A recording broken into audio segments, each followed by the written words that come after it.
ನಮಸ್ಕಾರ ವಿದ್ಯಾರ್ಥಿಗಳೇ, ನಮ್ಮ ಚಾನಲ್ಗೆ ಸ್ವಾಗತ.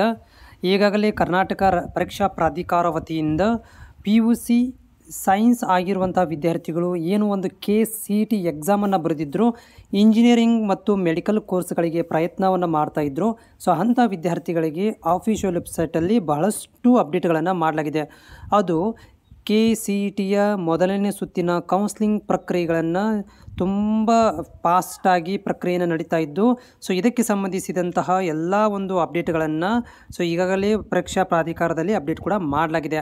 ಅದರ ಜೊತೆಗೆ ವಿದ್ಯಾರ್ಥಿಗಳಿಗೆ ಏನಂತಂದರೆ ತಮ್ಮ ವೆರಿಫಿಕೇಷನ್ ಸ್ಲಿಪ್ ಇರ್ಬೋದು, ಫೀಸ್ ಸ್ಟ್ರಕ್ಚರ್ ಇರ್ಬೋದು, ಸೀಟ್ ಮ್ಯಾಟ್ರಿಕ್ಸ್ ಇರ್ಬೋದು, ಇವೆಲ್ಲಗಳ ಮಾಹಿತಿಗಳನ್ನು ಆಫಿಷಿಯಲ್ ವೆಬ್ಸೈಟಲ್ಲಿ ಅಂದರೆ KE ವೆಬ್ಸೈಟಲ್ಲಿ ಅಪ್ಡೇಟ್ಗಳನ್ನು ಮಾಡಲಾಗಿದೆ.